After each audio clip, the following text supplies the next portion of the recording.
So hello, everyone, and thank you for joining us for Silk's second virtual event of 2021.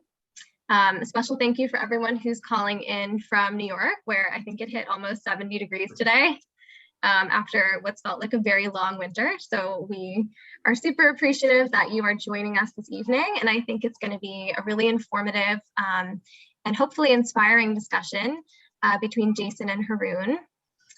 And just before I hand things over to Jason to kick us off, I wanted to quickly introduce the Sustainability Investment Leadership Council, or SILC, who is the virtual host of our event this evening. SILC was founded in 2015 and works with corporations, accounting firms, law firms, and investment firms to integrate sustainability as a part of a firm's overall growth strategy. So we work to spark innovation by discussing ideas that align with economic opportunities and environmental, social, and other stewardship to firms as shareholders and stakeholders. So one of the ways that we do this is through field building and knowledge sharing events such as this one. We try to host monthly events on various topics related to sustainability, in addition to our main conference, which is an all-day event that is held in May and comes with CLE and or CPE credits, depending on what you need. And so we're currently actively seeking volunteers to join various committees, including this committee, the events committee, communications and website team, and membership. I'm sure Jason and Harun will touch on this in our presentation, but we really see Silk as an excellent opportunity for both students and professionals new to sustainability or already working in sustainability to network with like-minded individuals, grow their knowledge of the space, and take on leadership opportunities. So I'm going to follow up after this event with an email, and just feel free to respond directly to that email if you want to get more involved. Okay, and so with that, I'm going to introduce Jason Dodier, who is an American international business professional at AlphaStruxure, which is an energy as a service leader and designs, builds, owns, and operates energy systems that meet comprehensive customer goals with no capital outlay. Jason has lived all over the world in the US, Middle East, and Europe, all while performing a variety of functions in energy leadership across operations, business development, marketing, and sales management. Currently, he's a corporate ambassador for information and communications technology, sustainability and innovation, and active on social media and delivering speeches on these topics worldwide. He is based out of New York and is passionate about deep learning, advising nonprofits and startups on their business models, and serves as co-founder of Fountainhead RI and board executive of Jargly U. And with that, I'm going to hand it over to Jason to introduce Harun Asad. Erin, thank you so much. And it is an absolute privilege to be here. And I could say, being in New York City right now, it's been a beautiful day here, and nice to get outside some sunshine and enjoyment. I'm really pleased to have this opportunity to speak with a good friend and colleague, Harun Asad. I'm going to introduce Harun, and then we're going to dive right into the discussion so we can begin collaborating and answering your questions. But feel free, as we have the discussion, share questions. We'll do our best to wrap them in throughout dynamically. If not, we'll make sure we get to them at the end of the discussion. We have plenty of time allocated for your questions. Harun Asad is a sustainability leader and was at one of the largest investor-owned energy companies in the United States. He's been responsible for managing all aspects of sustainability in a variety of roles, including governance, strategy, stakeholder engagement, and reporting. He's won numerous sustainability awards and continues to be on the forefront of emerging trends in sustainability. He serves as a chair and advisor for several sustainability councils and holds an MBA from George Mason University and has completed postgraduate studies in sustainability at the London Business School and Yale University. Harun also is highly qualified to talk about these topics. If you think about the shift away from short-term gain towards long-term investment in sustainability and really looking at the next generation in mind at the forefront, he's been a mentor and has worked to really help accelerate careers for individuals across the spectrum. Doesn't matter what age group you're in. And I think, Harun, maybe we can kick off, because we're going to cover a lot of topics today. But if you want to share a little bit with our audience about the evolution of ESG, CSR, so environmental, social, and governance, corporate social responsibility, and sustainability roles that you're starting to see across organizations, that both students, early career professionals, and folks across the spectrum could look to as they want to make a shift into this space. So maybe we start there and we'll take it forward. Sure. Thank you so much for the kind introduction, Jason. Good to be with you again. And Aaron, thank you so much for organizing this, and thanks to the Silk organization as well. CSR, ESG, sustainability, triple bottom line, economic, social, environment, all these kinds of terms are floating around nowadays as relates to the broad umbrella of sustainability. From my lens, I would say ESG is probably the latest to come along. It really stemmed out of the history around sustainable investing, or SRI, it was previously known, sometimes impacting as well. SRI standing for sustainable and responsible investing, for those of you who are not in the finance space. I think ESG has become a useful framework, convenient framework to talk about sustainability, because sustainability often includes factors that are related to the environment, factors that are related to social, such as social justice, inequality, diversity, inclusion, so on and so forth. And then G, certainly the governance aspect as relates to what corporate boards are doing, what the C-suite is doing, what the business is doing overall from a strategic planning perspective. What I'm seeing now compared to 5, 10, 15 years ago, where these three functions were really in silos, sustainability tended to be more focused on environment. For instance, environment, health, and safety departments would kind of own the sustainability function. CSR, corporate social responsibility, tended to be owned by marketing or corporate affairs or communications or public relations. It was really about volunteering, donations, and things like that. And then ESG really coming out of the investing world, being focused on the investor and financial community. I'm seeing all these three now come together. And so, for instance, if you look at job postings, a lot of times they will combine the terms. And it's also very dynamic. It seems that people are still trying to really figure it out. So it's an evolving space. I've noticed in academic curriculum that they are including aspects of all three as well. If you're looking at a sustainability certificate, for instance, or if you're looking at a master's degree in sustainability and corporate responsibility, or environmental engineering related to sustainability, you'll see aspects of all three of these disciplines now coming together. That would be my biggest observation. And Harun, it's fascinating to hear you say that, right? If you think about, and I'm glad you started this discussion looking at these cornerstones of ESG and CSR, and really what the frameworks essentially you should be thinking about to differentiate between the two, right? When you think about ESG, as you say, it enhanced performance, improved adaptability and image. And according to a recent survey from KPMG, 55% of CEOs believe it is their responsibility that their companies need to be positioned to achieve sustainable long-term success. And they must look beyond purely financial growth. So when you think about how these organizations are structuring, how they're putting out these different job titles that you mentioned, there's a combination amongst these three. For individuals that are looking for these career opportunities, what are some of the types of roles and titles that you're seeing, right? You can look at things that are very high level and broad, like an analyst or consultant, but could you go in the weeds a little bit to help our audience understand a bit more about these key roles and responsibilities that they might see being posted? Yeah, sure. You know, it really runs the gamut. It's all over the place. As a matter of fact, I kind of took a glance the other day and tried to distill it and consolidate a little bit, because it can be really confusing. And I'm going to try to share my screen here and show you guys. It'll be easier to talk about it from that perspective. Let's see if this works. Can you see my screen? Yes. Jason, you can see my screen? Yep. Yeah, great. Okay. So first of all, you know, this is from a single day look, just to give you a feel for how kind of all over the place this is and the volume that's out there right now. I mean, if you thought last year was hot for sustainability, ESG, CSR roles, and even what companies and organizations are doing. I would say now it's red hot. I mean, it's just unbelievable. I got an email today from an organization called Climate Base that has an email you can subscribe to for jobs. And I'm just on their mailing list. And within a couple of seconds, I noticed there were 150 jobs in a single email.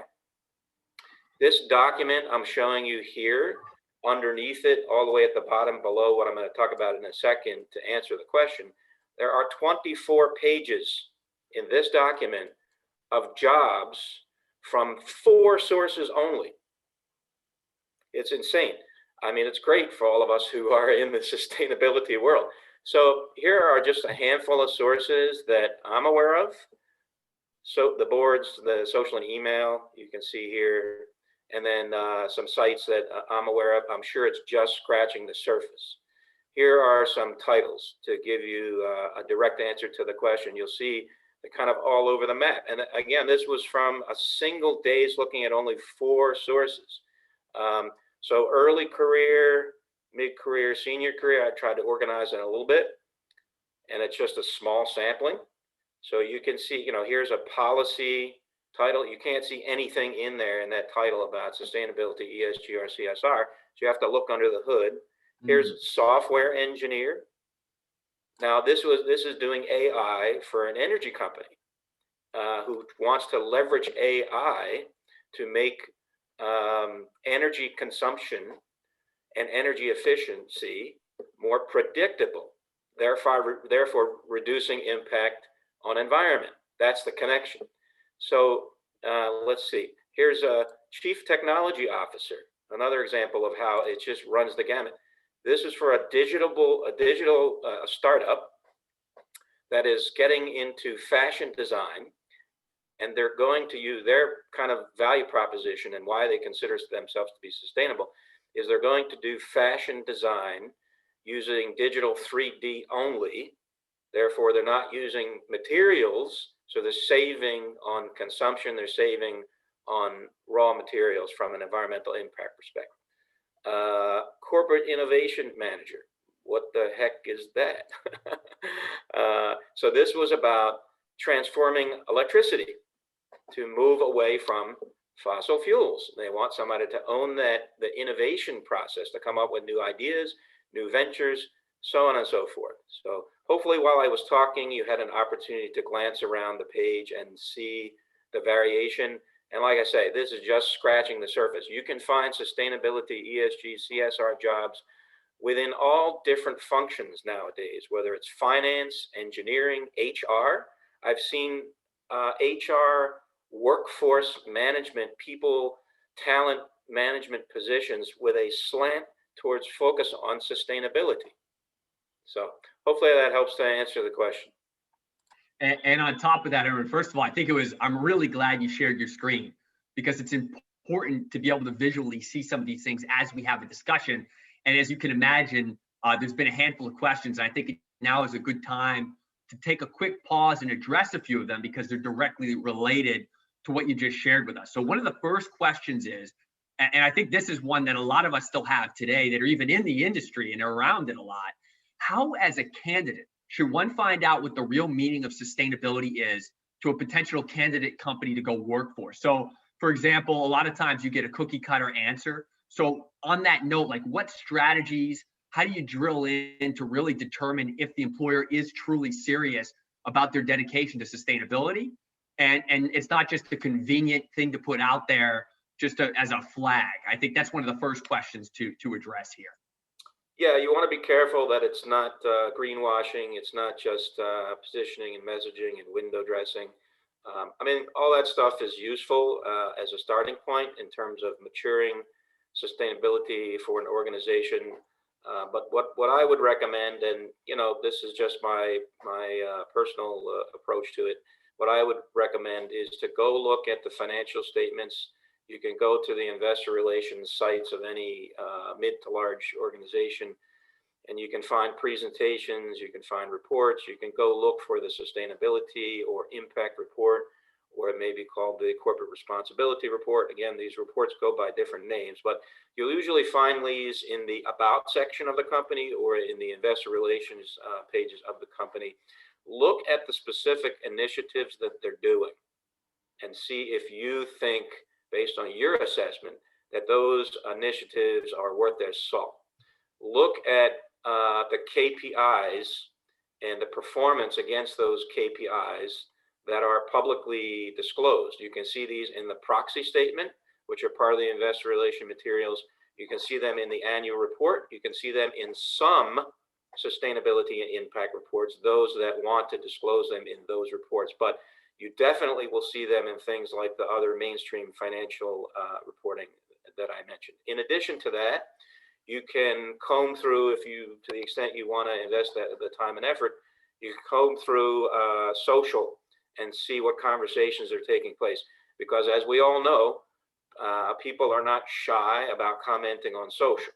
And you can see if there's what kind of backlash you're seeing on social, for instance. So, and then the third, if you want to go even deeper, is you can try to engage with people who work at those companies by leveraging your networks.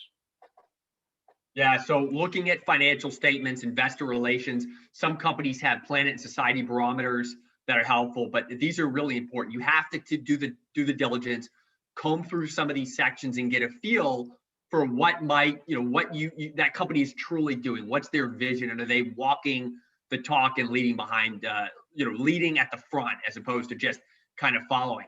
Harun, on that note, another question is, do you believe this trend is going to fizzle out? Right, it's a very hot topic right now, sustainability, ESG, CSR. We see it across even the market. If you look at a lot of the companies that are going public today, many of them are around EV electrification. What would your take be there based on what you're seeing in the industry and talking to people? I don't think it will fizzle out, but I think it will mature. There's still a little bit of the Wild West going on right now. And I think that will start to get reined in as some of the mainstream kind of comes along and engages more than they have. Just as one example, there's been recent announcements by some of the major automakers to go all in, so to speak, on launching electric vehicles and moving away from gas vehicles. It took them decades for the major automakers to get there. So just like with the typical adoption curve, you will see an adoption, in my opinion, you'll see an adoption curve happen here in terms of the maturing of sustainability. It's a little bit still in its early stages from a mainstream perspective. The other thing that I think you'll find out, you'll see, is regulators getting more and more involved and calling organizations to task with respect to their commitments. In the past couple of years, we've seen a lot of net zero commitments going out to 2030, 2040, 2050.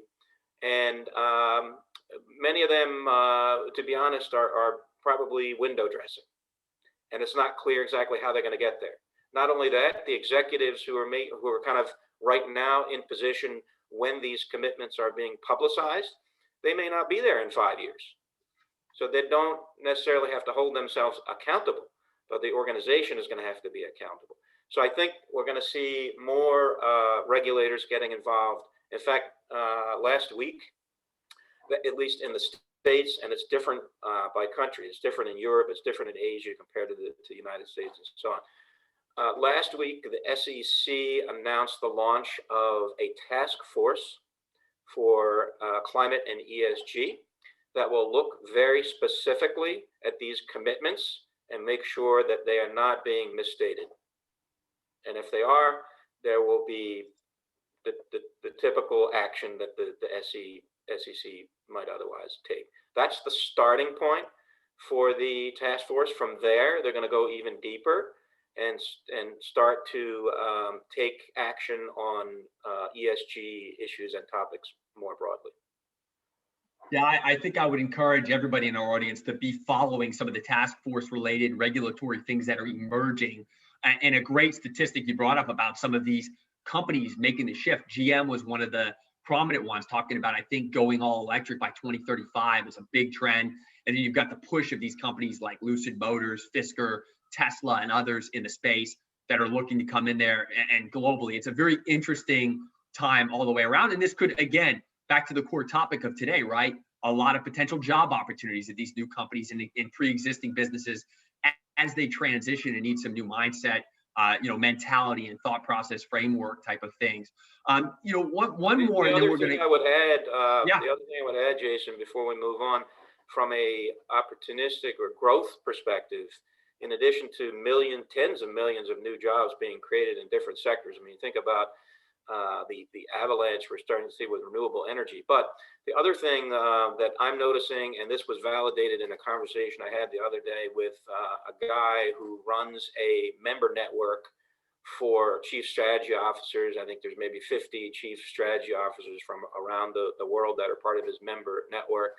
And they talk about the intersection of sustainability and strategy, and the perspectives that he's hearing from these chief strategy officers is that there are all kinds of new companies being launched to address very specific themes of sustainability. And I saw this in some of the emails that I'm receiving that showcase some of these companies that have launched within just the past 5 years. They're getting seed funding, they're getting VC funding, and they're focused on things like improving the food waste system. They're focused on things like AI for managing traffic flow, so on and forth, just to give you a little bit of an idea of what I'm talking about. So again, I don't see any of this stuff going away. I see it maturing, but also growing at the same time and pivoting in different directions. So it continues to be very dynamic and evolving space. And those words you used are perfect to kind of go into this last question on this topic before we continue on our general criteria. Is you talk about growth mindset, dynamic maturation strategy. This question, and this rings true to me and a lot of the work we do in educational equity and looking at guiding students, is really if you're a student or an individual that is looking for a career change in general, and you need to think about what skills into this space, but broader speaking, right? And you think about the soft skills today, or what we call power skills, and these are anything from problem solving, self-management, collaboration. What are some of the skills, Harun, that you would need or somebody should be considering to pivot particularly into these sustainability type roles? What recommendations would you have there? And also, I would say that some of the frameworks or bare basics, the bare bones things they had today, they could maybe recycle. It's the circular economy of jobs, right? And take with them in those new roles. Yeah, let me go back to sharing my screen and refer to what I was showing before, because I think it will help to see it and hear it at the same time.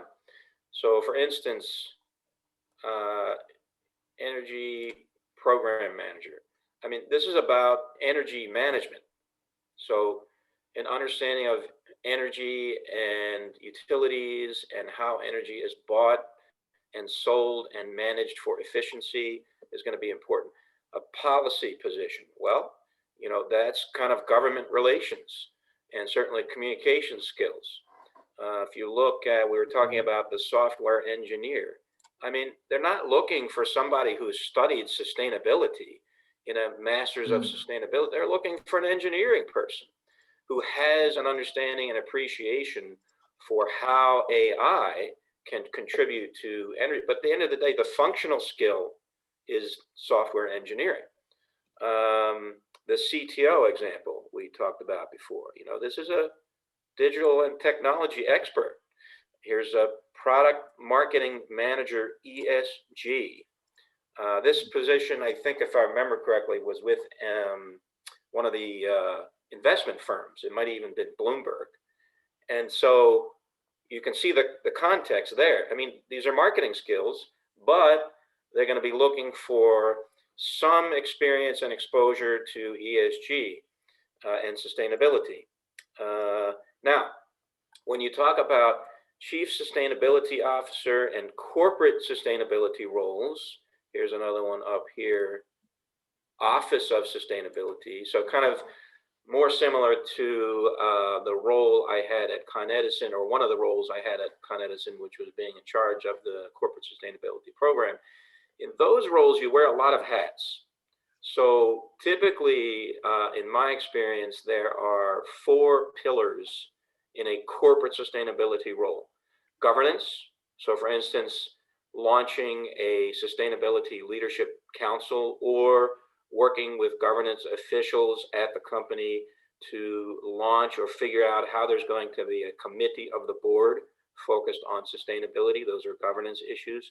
Second pillar, strategy. You do things like something that's called a materiality assessment, figuring out what are the key sustainability priority issues for the organization as a whole. Pillar number 3, stakeholder engagement. Internal, doing lots of training, educating on what the sustainability programs for the company are, as well as trends, best practices, issues, benchmarking, things like that. Pillar number 3, strategy. Oh, pillar number 4. On stakeholder engagement, pillar number 3, I'm still on that. Externally, engaging with lots of different groups that have inquiries about the company's sustainability strategies and performance, such as investors, such as NGOs or advocacy organizations that may want you, for instance, to demonstrate how you're reducing your greenhouse gas emissions, or how you're addressing biodiversity, or how you're addressing diversity and inclusion. What are your targets for women and minorities in the workforce? So engaging with those stakeholders to tell them what you're doing, how you're performing, and what your future plans are. 4th pillar, reporting.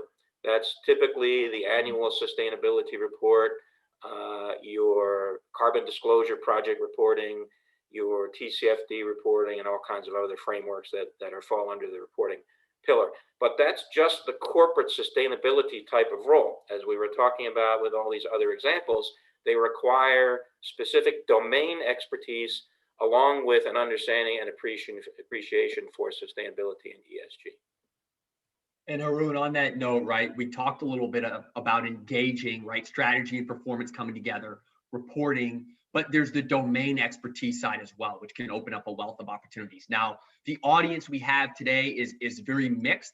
We have a lot of students that have joined us that have some questions. And in addition to that, of course, we have folks that are looking to, bolster their career prospects, seek out maybe guidance around certification or master's degree programs to help them make the pivot and get a little bit more of that subject matter expertise that you talked about. Maybe we put your professor hat on for a little bit. I've seen you personally have these discussions with individuals and help them map out and think through both early onset or later stage opportunities around education. But if you think about from an undergrad perspective, you've got all this stuff today: business management, environmental chemistry, engineering, renewable energy management. And then if you look at the wealth of certification programs, I mean, everything from energy and environmental policy to certification sustainability. Can you break it down in maybe 2 segments for our different audiences to help them think through how they may want to get some of that subject matter expertise and maybe how to just get through a little bit this being overwhelmed with all the information and programs and courses that are out there today? Yeah, great question. It is all over the map. And so I have 2 schools of thought running through my head in order to answer the question. And I'm going to focus mainly on one, but I'm going to touch briefly on the other. The one I'll touch briefly on is for domain expertise. Domain expertise has each different domain has its set of certifications and graduate degrees and so on. For instance, you can get something called a certified energy manager certificate, which is all about energy management. It's very well respected and standardized, been around for a long time. You can get a LEED certificate, LEED, if you want to be involved in building management, energy efficiency in buildings. Any particular, and there's ESG certificates if you're going to be in the investment arena. So those are the very specific domain areas where they're going to have their own certification opportunities and also graduate program opportunities. So I'll talk mainly about the second school of thought in my head, which is about broadly sustainability management, which pertains to corporate sustainability opportunities. In that case, the opportunities are primarily 2-fold, maybe 3-fold. One would be in the CSR arena, although earlier in the conversation I was talking about how these worlds are kind of coming together.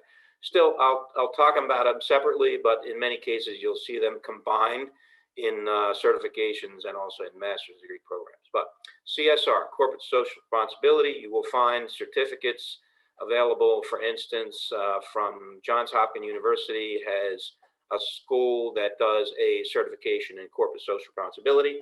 They've embedded recently some of the programs, some of the curriculum on sustainability, environmental sustainability in particular.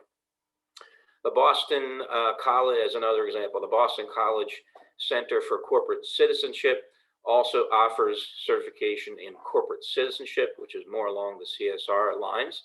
However, they themselves recently launched, you could do a kind of a narrower certificate only in sustainability reporting. Another example is the University of Toronto, St. Michael's at the University of Toronto offers a CSR certificate. Track number 2, sustainability. If you're looking for that label, you will see sustainability certificates at a lot of the major universities. Arizona State University has a school of sustainability, for instance, where they have certificates as well as master's degree. I think they're one of the few universities to have a PhD in sustainability. The Cambridge Institute for Sustainability Leadership, or CISL for short, out of UK, offers postgraduate certificates and master's degree in sustainability in 2 tracks. 1, organizational sustainability, and 2, sustainability for buildings. Both of these are still more along the lines of this umbrella of corporate sustainability. Third track is mainly along the lines of environmental, and you'll see it in environment, health, and safety programs or certificates, or environmental engineering. And so it's a little bit far afield from the corporate sustainability stuff that I was just talking about, which is why I see it in its own track. And here again, if you look at a lot of the major universities that have engineering and IT programs, you will find certificates as well as master's degree in environmental sustainability or environmental studies or environmental engineering. And you'll see certificates and master's degree. University of Pennsylvania, for instance, and not to call out just some of the leading universities, you'll find it at tier 1 and tier 2 universities as well. But just an example, University of Pennsylvania has a master's degree in what they call it environmental studies. The neat thing about it, it's very customizable. You can choose from across the entire university to create your curriculum, including business, environment, corporate responsibility courses, but they've labeled it Master of Environmental Studies. So I'll leave it at that for now. As you can see, it's a lot of stuff going on out there, and it almost at times takes a one-on-one conversation, which I'm happy to follow up with people one-on-one, and I do this all the time just as a mentor, if you'd like to go deeper and really try to figure out a journey or a path that might be specifically appropriate for you. Well, there's a lot to unpack there, and I just want to reiterate a couple key points that Harun just stated, right? If you think about the 3 elements, and you think about, we talked a little bit at the beginning about domain expertise and some of the certifications around LEED for building management, energy efficiency, threefold, right? You've got the CSR arena, and you mentioned Johns Hopkins, Boston College, a handful of others that they've really launched more narrow certification programs. You've got number 2, the sustainability certs, right? And I think it's fascinating. Arizona State University has a school dedicated to this. I'll be curious, Harun, to see the growing trends as more and more institutions look and embrace sustainability. How much of a focus do they put both digitally and remotely, as we're doing today for our panel, but also on premise, and then the environmental piece. And I'd heard about the UPenn program, and I really admire and like the fact that it is in fact customizable for the student, to engage more and have more of a discovery. They get a bit of discovery and efficacy, and the school is getting data to help them get better and create things that are going to be more impactful. Now, I want to pause for a second. We have a unique question along these lines of what we've been talking about is so Harun, outside of the typical do's and don'ts in job hunting, is there anything specific to sustainability that one needs to be aware of? So I think you hit on a lot of these points, but is there a specific item that just always is going to stand the test of time and is going to be maybe uniform when you're looking at these job postings and then having subsequent initial interviews or discussions, let's say? In terms of skills, or? I think the question is just in terms of sustainability as a whole. Is there like one core, if you could make a recommendation about something that is going to be an overarching question or topic that is going to come up in an interview discussion to be prepared for as it relates to sustainability? And I know we've hit on a handful, but is there anything you would touch on or recommend there, that stands at the forefront? The one thing that comes to mind, two things come to mind, particularly now. It's definitely an evolving space, and the issues of the day tend to change. But two things I see sticking around for some time are, on the environmental side, climate change. So I don't see that going away. I think it's become fundamental. And on the social side, the inequalities that have surfaced in the past 18 months. So I think these two themes are going to stick around for quite some time and get embedded into policy, get embedded into strategic planning for companies, and get embedded into KPIs for companies. If you look at the World Economic Forum publishes annually a list of global risks. These ones that I'm talking about right now are in the top 10. In the top 10 are actually, if I remember correctly, at least 5, if not more, environmental. So drawing from memory, climate is one, biodiversity is another, waste and water are 2 others, and the other one I'm forgetting. So environmental is going to be very, very strong, but increasingly some of the social aspects are starting to be sticky as well.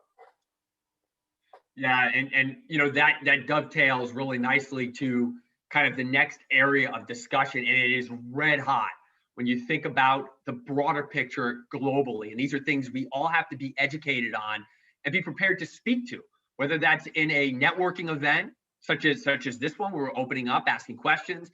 It's in a job interview. You think about policy, Harun, developing high-performing teams, ensuring that decisions are made in the best interest of communities and stakeholders all over the world. And that brings to mind 2 areas that our audience definitely wants to get your expertise on. And one is, of course, the UN Sustainable Development Goals, right? This is essentially the blueprint to achieve a better and more sustainable future for all. And also where we are and what it means with the US rejoining, the Paris Accord, the Paris Agreement, right? I think, and you started to talk about some of the key goals, the big 17, right? Reducing poverty and zero hunger and quality education, clean water and sanitation for all. Maybe if you could tackle both a little bit from your perspective and talk about some of the key trends and things that our audience needs to be aware of when they're having these conversations, I think that would be a very powerful and poignant piece to build upon in our discussion here.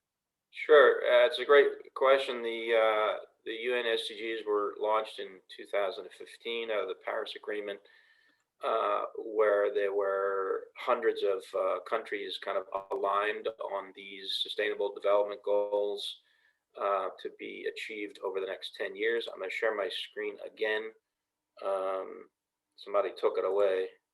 You want to give that control back to me, if you can? Okay, let's. Harun, I think you should have control. I'm going to try one more time. Okay. Okay. All right, is it working now? Nah, it just says only the host. And I think, while we wait for that to happen, Harun, though, it is really intriguing to see, the speed, from a day one for President Biden, executive order, the United States officially rejoined the landmark Paris Agreement. So, putting that in a broader perspective is going to be exciting. I see you've got control, so let's take it away from there. So for those of you who are not familiar with the, can I move this? Yeah. The United Nations Sustainable Development Goals, here they are. And this is an image you can find all over the web. You can go to the UN, but if you just do a quick search, you'll find it very easily. Just to kind of walk around the map here a little bit. Number one, and these are not in order of priority. So if it says number one, it doesn't mean that it's the most important. No poverty, zero hunger, gender equality. Number 9 in the middle, industry, innovation, and infrastructure. Number 11, sustainable cities, which is fascinating. We're talking about software engineering earlier and how AI can contribute to energy efficiency, also can contribute to sustainable cities. 12, responsible consumption and production. 13, there's climate, so on and so forth. What we're seeing is that it's still early. I mean, 2015, 6 years later. What we're seeing in the early stages of adoption and implementation to achieve the Sustainable Development Goals right now is a lot of companies, or at least a good amount of companies, are at the very least mapping their contributions to some or all of these UN Sustainable Development Goals. What that means is they're taking, it's kind of a more of a messaging and communication exercise. They're taking the initiatives that they are already working on and showing how they align with one or more of these Sustainable Development Goals. To me, I think that's kind of just scratching the surface. It doesn't really show what they're doing differently in order to help address things like climate action or gender equality. So I think what we're going to see more and more is that companies are going to be asked by stakeholders like investors, like policymakers, to show what are their targets specifically and how they're planning to achieve those targets, and then show the tracking of progress against those targets as they relate to these specific 17 UN Sustainable Development Goals. I was talking with an academic professor, Carol Adams. I think she's in the UK. The other day we were trading notes.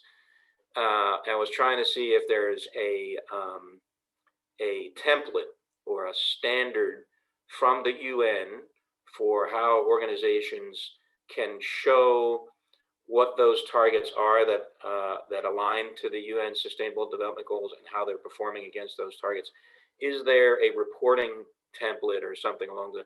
She has been working with the UN and others to figure that out, and just recently released some recommendations in the past 12 to 18 months.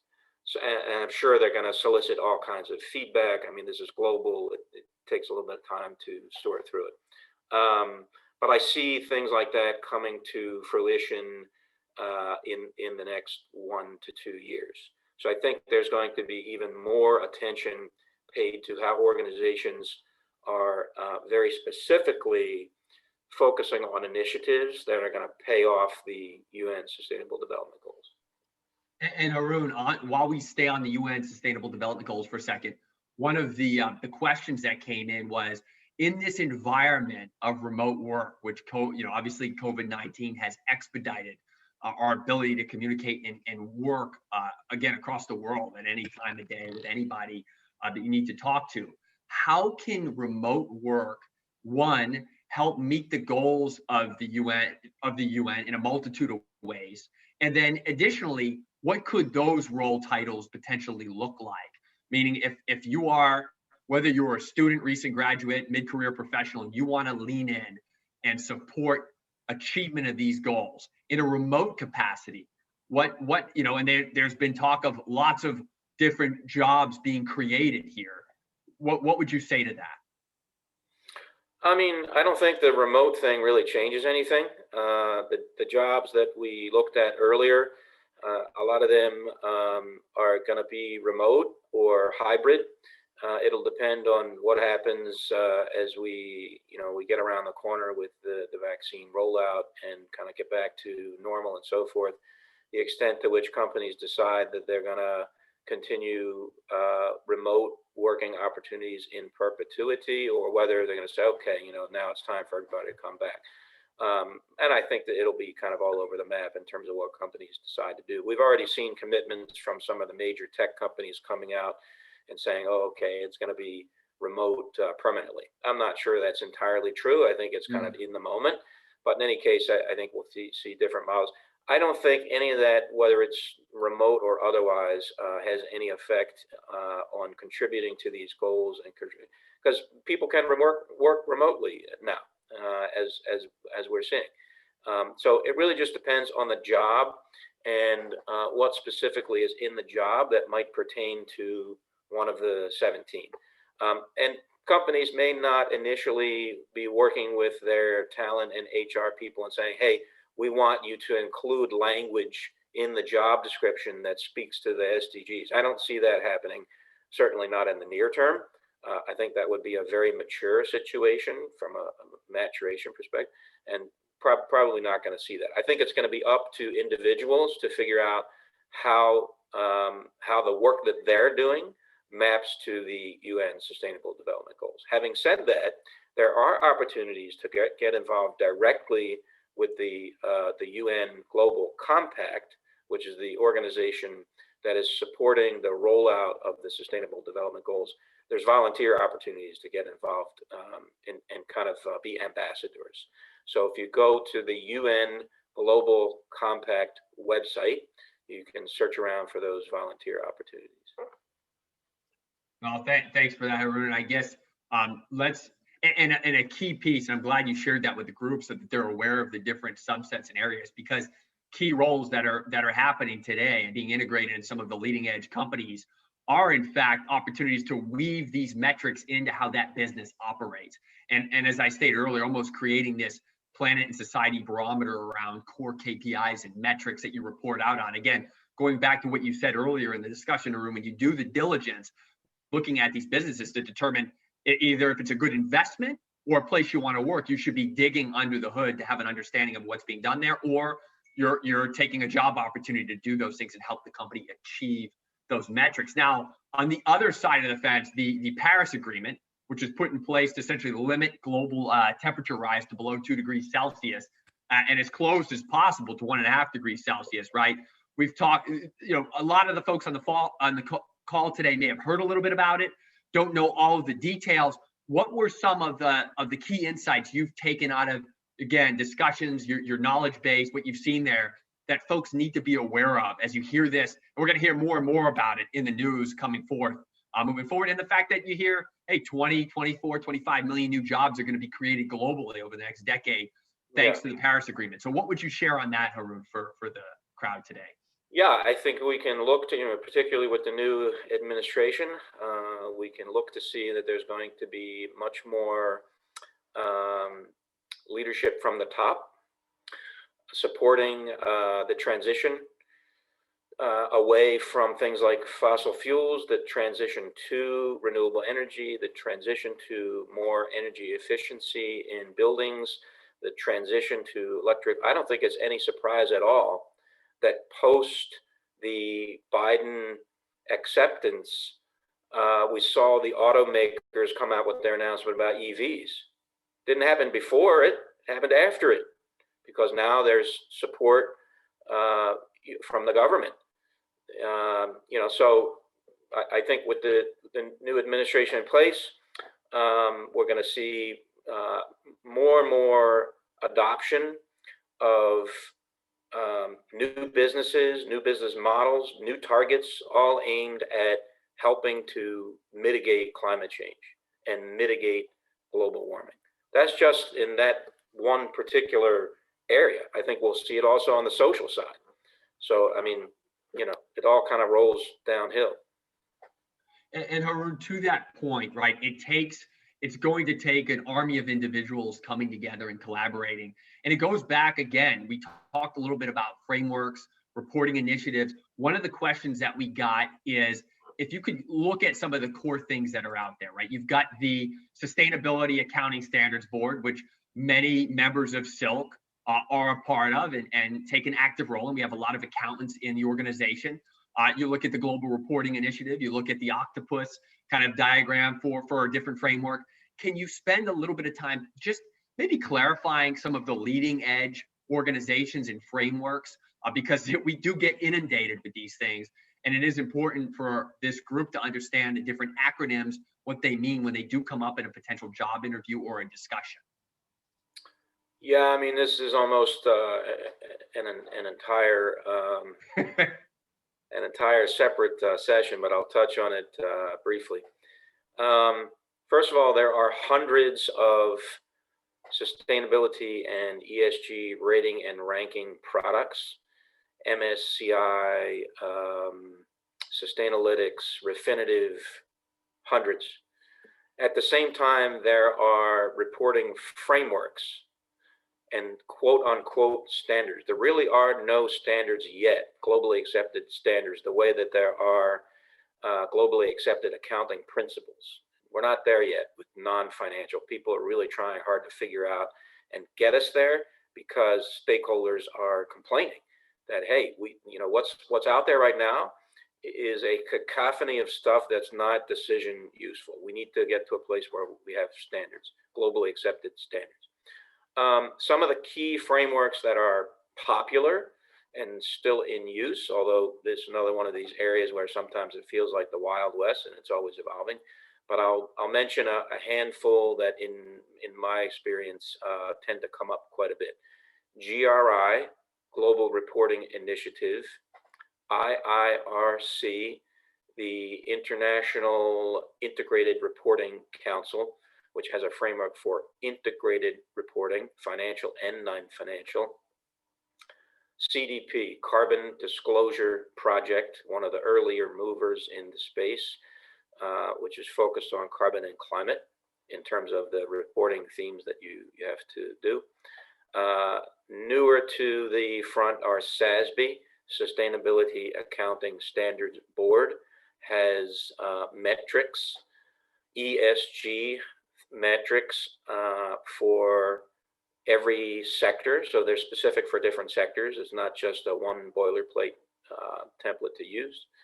TCFD, the Task Force on Climate-Related Financial Disclosure. That is focused on the governance, strategy, targets, and performance related to your climate initiatives very specifically. What else comes to mind? Now, those are some of the key ones. I may be forgetting one or two, but those are the ones that I tend to hear quite a lot. Within the past, in terms of consolidation and getting us to a place where we actually have globally accepted standards, there have been some very positive movements in the past 12 months. I mentioned earlier, the SEC in the States launched the task force. That's going to help to consolidate, and because of what they're going to be focused on. They're going to look at TCFD, they're going to look at SASB, they'll look at GRI, with an aim towards making sure that the information that's included in those frameworks is actually correct and accurate. Then the IFRS, the International Financial Reporting Standards Organization, which historically has set standards for financial reporting, is launching a SSB, Sustainability Standards Board, which will look at GRI, TCFD, SASB, CDP, and maybe a couple of others, and move towards consolidation of the content of those frameworks, move towards what may be some sort of globally accepted standards. However, there's a school of thought and loud voices that are saying, okay, that's positive direction, but IFRS is principally focused on a single stakeholder group, investors, What about other stakeholder groups? And will the IFRS Sustainability Standards Board wind up with their recommendations or any template that they come out with standards? Is it going to be primarily focused for the audience of investors and primarily focused at financial metrics? TBD, but that's a little bit of a concern. At the same time, in Europe, the European is called EFRAG for short, Financial Reporting Advisory Group, EFRAG in Europe, about 5 years ago, disclosed non-financial information in their mainstream reporting. EFRAG has recently come out and said they're going to come out with enhancements, refinements on top of what they did 5 years ago, and those will be mandatory non-financial ESG type disclosure requirements that are going to go beyond just financial. So you can see that there's a little bit of loggerheads happening between the EU EFRAG and the IFRS Sustainability Standards Board in terms of driving globally accepted standards for ESG. So these are some things to keep a close eye on. Yeah, and I think almost, Aaron, we could probably have a separate discussion on this. If you think about all of the organizations and the different framework standards and platforms, certainly there's a lot of items we can cover. We do have a couple of questions on this piece, and we will keep it brief because we want to get to a couple kind of close out important questions for the audience as well that we want to cover today. Harun, one of these questions is, and I think you started to get to this, are universal standards and frameworks on the near horizon? Is a question from one of our audience members. Yeah, I wish they were. I'm not so sure. I do think there's been some positive momentum with the two organizations I just mentioned, the IFRS Sustainability Standards Board. I mean, it's going to take them a couple of years to produce anything. The EU EFRAG has already produced something 5 years ago. So for them, they may produce something more quickly. I think those are the two most prominent ones to kind of keep an eye on. The other thing I would point out that's very exciting from my perspective, because it really moves towards transformation of accounting, which is what I really think needs to happen, is you have something called an impact movement, or a school of thought and activity that's focused on defining impact metrics that are they ultimately financial metrics, but they're based on non-financial activity. So for instance, the costs associated with environmental impacts as an organization, in your footprint. The goal with the impact revolution or the impact movement is to define those metrics and get them added to the mainstream balance sheet, let's call them mainstream financial statements. So ESG actually becomes woven into the mainstream financial statements. Personally, to me, that is the most promising. Now, there's a group out of Harvard that has launched something called the Impact Weighted Accounts Initiative. Impact Weighted Accounts Initiative. If you go to Harvard or Google it, whatever, you'll find it. They are starting to pilot these metrics that do what I just described under the umbrella of Impact Weighted Accounts Initiative. In addition, there's a guy by the name of Sir Ronald Cohen, C-O-H-E-N, who released a book called Impact.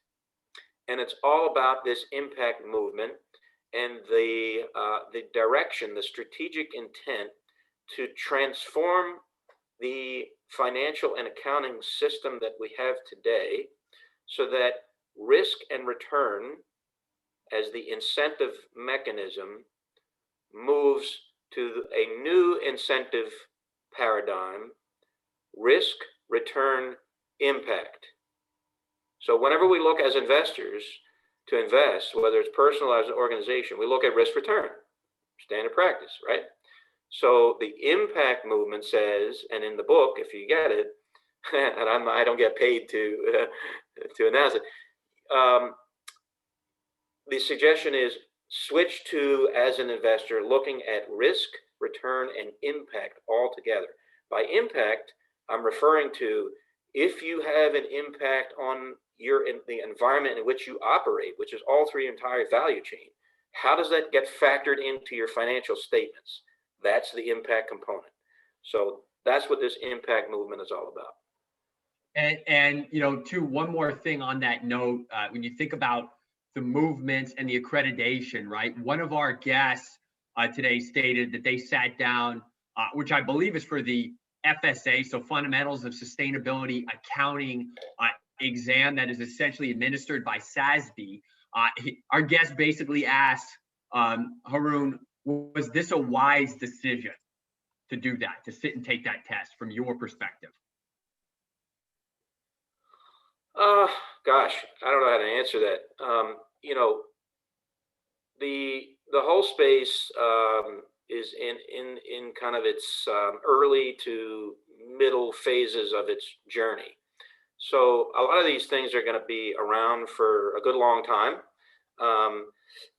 And they're also going to figure out ways that they need to evolve and mature and pivot in order to adopt to the expectations of the day. So I don't see it as a bad thing. I would just say that as you're doing it, ask probing questions along the way about, okay, how is this going to change in the next 5 years? What do I need to be aware of? How are you adopting your curriculum to take into account some of the things that we're talking here? So maybe that's the best way to answer it. I would say, anytime you have an opportunity to get credentialing is always a good thing, because it's useful for where we are today. But nothing is, particularly in this space, nothing is very static. I can tell you that things are evolving pretty rapidly. Yeah, and on that note too, which kind of take us into the home stretch, an element that I always love talking about because I'm able to pull nuggets from this discussion is some of the other learning opportunities and ways to engage outside of the classroom, outside of certification programs, outside of your day-to-day job, right? And this is things, or like you and I have talked about in the past, podcasts, books. You just made a recommendation. The book Impact by Sir Ronald Cohen certainly is one that needs to be high on everybody's list to read. Some of the podcasts I've looked at in the past, Dollars and Change, enviro-minded podcasts, certainly. I'm trying to wrap up the new Bill Gates book, How to Avoid a Climate Disaster. I think he's done a great job at kind of explaining green premiums and the core drivers of energy usage around the world and what we need to do going forward. What are some of the recommendations you have, things books that you're looking at today or you've read in the past, magazines, articles, podcasts that the Silk audience that are in attendance today should be looking to again further gain knowledge and insights that they can use in day-to-day scenarios? Yeah, there's a lot out there. We've touched on one of the key books I'm reading right now, Impact. Some other ones that I'm reading right now are not related to the topic, so I won't mention them. It's important to have a blended group amount of literature, right? Both fiction, nonfiction for a good reading library, but for the purposes of sustainability. Yeah, there are a lot, podcasts are new, so there are a lot of podcasts. What I've noticed lately is that there are a lot of events that are surfacing on LinkedIn. If you just kind of pay attention to your own feeds, you may start to see these events have been, and it could be because of the teleworking environment that we're in at the moment. People are doing more and more of these virtual events, but I'm seeing so many of them surface. It's a great opportunity to not only listen in and get the learnings, but also meet new people who may be joining those live events. Then I would suggest getting involved in organizations like a Silk or other nonprofit organizations that might be related to your particular domain area. There's two organizations at a broad level you might be interested in checking out that are related to sustainability and climate. One is the International Society of Sustainability Professionals, or ISSP, And in fact, I think they also have started a certificate program, by the way. And the other is ACCO, ACCO, the Association for Climate Change Officials or Officers. And you don't have to be an officer to join. Obviously, that one's very focused on climate. So there's all kinds of these organizations that you can find that have opportunities for anybody to get involved, meet new people, compare notes, volunteer your time. I would also suggest, if you're not doing it already, there are, loads of large-scale groups on LinkedIn that are connected to these topics. If you look at the groups that I'm active in, you can get a sense for it. There are too many to say here. I think I'm 30 or 40 groups I'm in. I'm not necessarily active in all of them, but I'm active in probably at least a third of them. One, for instance, called ESG Investing. Another one called CSR, Sustainability and Responsibility Training, focused on training. Another one called Sustainability Professionals. Another one called Chief Sustainability Officers. You probably have some sense for what I'm talking about. But if you just start doing some searching for groups, you'll find that there's quite a few that are very relevant to your particular interests and your particular domain area. The other area that I observed is Meetup, surprisingly. Meetup has started forming these types of professional type, used to be not so more oriented towards professional groups, but increasingly so. Again, it could be driven by the pandemic. I don't know. So there's lots of different avenues to explore, to get yourself out there, stay engaged, stay busy, meet new people, even in this virtual environment that we're in. Yeah, so the best advice here, and trust me because I follow it, is to follow Harun on LinkedIn. There's a ton of great nuggets he's constantly posting, but find those thought leaders, follow them across whatever your social channel of choice is, Instagram, LinkedIn, Twitter, etc. Look at Meetup, because that is something that not a lot of people give the necessary credence to. I believe I'm with you on that, Harun. I've seen and had great experiences using Meetup. And then, of course, right, the Sustainability Investment Leadership Council here. Stay on top of upcoming webinars and conferences and events, because everything that we are talking about and discussing is a big part of the Silk program. And I think, being part of today's session with Harun, you certainly are going to understand much more of the implications for the environment, social relationships, how to emphasize corporate governance and ESG at all levels of management within a corporate structure. And I would just say, before we go to our Q&A session, it's audiences like this that make what we do effective, insightful, and really a lot of fun. So I want to thank the group for the continued inflow of dynamic questions. And again, and I've said this before, I'm truly humbled, Harun, to have the opportunity to get the chance to speak with you. Your insightful contributions in the space continue to resonate strongly across all verticals, and we're really grateful and lucky to have this opportunity to be with you today in this this Silk panel. So thank you very much for your time. And I would say, Aaron, I'll turn the mic back over to you in these last few minutes to be able to see what kind of Q&A we get from our guests. At this point, we will open it up to any other questions that have just been burning in people's minds over the past hour. So feel free to use the Q&A chat if you don't know what we're talking about. I believe it should be at the bottom of your screen, just below the speakers. And we'll give it a few minutes to roll in.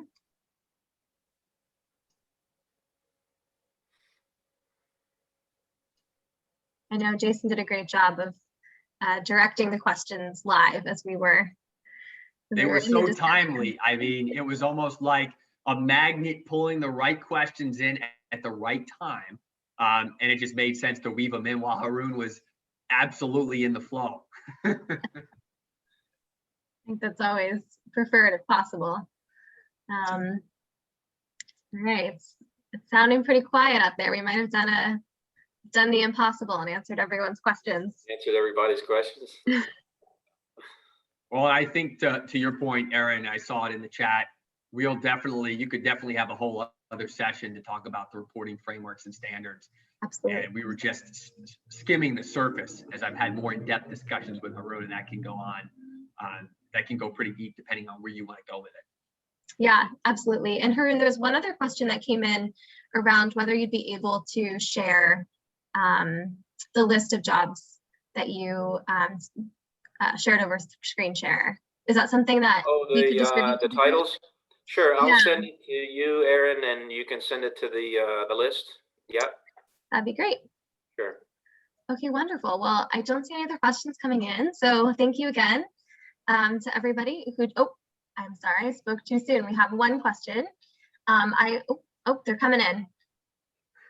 So the first one is, I would be interested in the changes to accounting standards worldwide related to sustainability.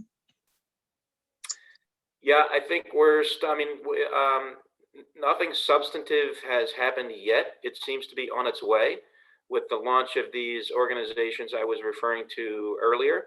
The EU EFRAG, which rolled out mandatory disclosure requirements that are ESG centric, but they're going to be refined and further developed going forward. And they're going through a solicitation process for feedback that just happened. I just read about that within the past couple of weeks. The SEC task force that I mentioned that launched in the last week, and the IFRS Sustainability Standards Board, they started their solicitation for feedback about a year ago.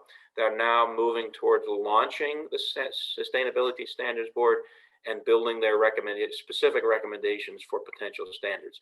That will probably happen over the next couple of years.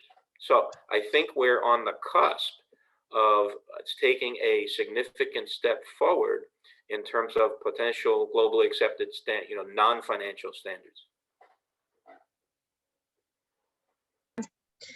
Great. And then we have another question around whether you see American headquartered companies adopting a more European approach to CSR. Do you see this question, combined / holistic? I don't see the question, but I've gotten the question before. I think it will be contextual. I don't think it's going to be a one-size-fits-all answer. I think it'll be a mixed bag. It'll depend on the extent to which an American-based company is a multinational, and the extent to which they have some regionally based, by regional I mean globally regionally based concerns that influence them to adopt the EU standard. It'll depend on the extent to which an American-based company has international stakeholders that have an expectation for adopting the EU standard. So too many dependencies to say that there's a single answer. Yeah, that makes sense. And then we have another question just around, with so much focus on reporting, do you think that the core or baseline of a corporation's sustainability team will be in accounting or finances? Well, some companies have moved the sustainability function into finance or into investor relations. I don't think that's been the bulk of the structural changes. So I think we'll see it to some extent, but I don't think the majority of sustainability departments will move in that direction. I think we'll also see a closer alignment between sustainability departments and strategy. If I were to take an educated guess, I think that will become more prevalent than sustainability being moved into finance and accounting. Having said that, no matter where the sustainability department is seated, I think there is going to be an expectation that the department engages much more with finance, accounting, as well as strategy. Yeah, I think that makes a lot of sense. All right, well, I don't see any other questions that have come through. And so I think on that note, unless either of you want to have the final word, I just want to thank everyone so much on behalf of Silk for joining us this evening. If there's any other lingering questions, please feel free to respond to my email, and I can maybe forward them on to Harun, who's been nice enough to offer to provide one-to-one answers. So thank you again, and Jason, feel free to have the last word. Yeah, I would just echo what you said, Aaron. I mean, continue to engage, ask questions. This is a very dynamic and collaborative community, and I'm personally looking forward to many more of these sessions together in the future. So thank you again for having us, Aaron. We appreciate it. Thank you so much. Okay, have a great night. Yeah, bye-bye. Enjoy the weather if you're in New York. Yeah. Take care. Bye.